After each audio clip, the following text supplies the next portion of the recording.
Hello there, and welcome back to the channel. Tonight, we are doing something a little bit different.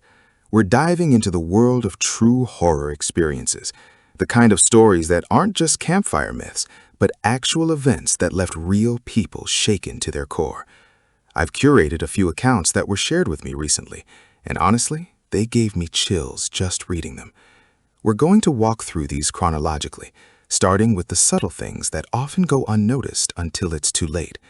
So go ahead and grab a drink, get comfortable, and let's explore what happens when the mundane world turns into something much darker. You might want to double-check that your front door is locked before we start. Our first story comes from a man named Mark, who lived alone in a small apartment in the city. It all started on a typical Tuesday night when the rain was drumming against his window. Mark was just about to fall asleep when he heard a sharp, rhythmic knocking at his front door. Now, it was 3 a.m., and he wasn't expecting anyone. He looked through the peephole, but the hallway was completely empty.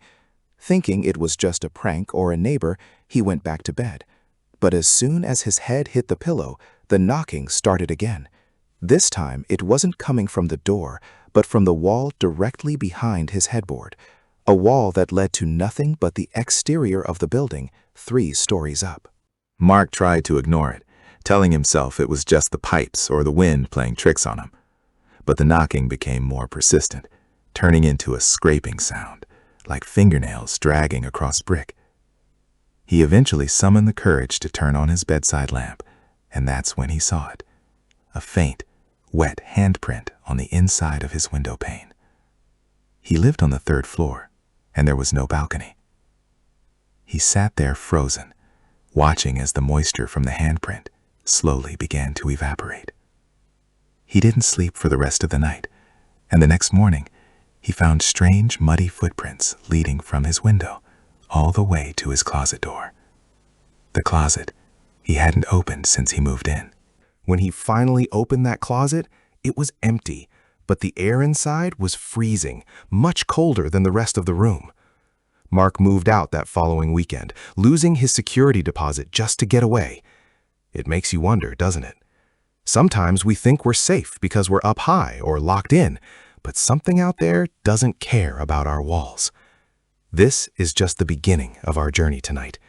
We're moving from the city to the deep woods for our next experience, where the isolation makes every sound feel 10 times louder. If you've ever felt like you were being watched while walking through a forest, this next story is going to hit home in a very uncomfortable way. Sarah was an avid hiker who loved the solitude of the Appalachian trails. Last October, she decided to spend a weekend at a remote cabin she found on a popular rental site. The photos showed a beautiful rustic getaway, but when she arrived, the atmosphere felt heavy. The trees were dense, and the silence was absolute. No birds, no insects, just the sound of her own breathing. That first evening, she sat on the porch to watch the sunset, and she noticed something odd. In the tree line, about 50 yards away, there was a figure standing perfectly still. It was too tall to be a person, and too thin to be a bear. It just stood there, camouflaged against the bark, watching her. She tried to convince herself it was a stump or a trick of the light. She went inside and locked the deadbolt, closing all the curtains. But as night fell, the whisper started. It wasn't a language she recognized, just a soft, sibilant sound coming from the fireplace. Sarah grabbed her phone to call for help, but there was zero service. She sat in the middle of the kitchen floor with a steak knife, listening to those whispers grow louder and more frantic. Around midnight, the scratching began on the roof. It sounded like heavy claws scurrying back and forth. Then, the most terrifying thing happened. A voice, sounding exactly like her own, called out her name from right outside the front door, asking to be let in. The voice kept pleading, "Sarah, it's called. Please open the door." She knew it wasn't her, obviously, but the mimicry was perfect. She stayed in that spot until the sun came up, never once responding to the voice. When she finally felt safe enough to leave, she ran to her car and didn't look back. When she got home and checked the photos she had taken on her porch the night before, she realized the figure in the trees had moved closer in every single shot. In the last photo she took before going inside, the figure was standing right at the edge of the porch steps. She reported it to the rental company, but they claimed the cabin hadn't been lived in for years and shouldn't have been on the site. That story always reminds me that we are never truly alone, even when we think we are miles away from civilization. It's the mimicry that gets me, the idea that something is learning our voices, learning our names. Now, let's transition to a story that deals with the mirrors in our homes.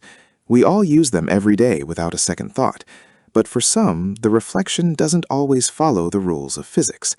This next account comes from a young woman named Elena, who lived in an old Victorian house with original glass mirrors built into the wardrobes. She started noticing that her reflection would lag just a fraction of a second behind her movements, almost like a slow internet connection. At first, Elena thought she was just tired, but one night, while she was brushing her teeth, she stopped moving entirely. She stared into her own eyes in the glass, and her reflection didn't stop. The version of her in the mirror continued brushing for 3 more strokes before it realized Elena had stopped. The reflection then slowly lowered the toothbrush, but it didn't look scared. It smiled.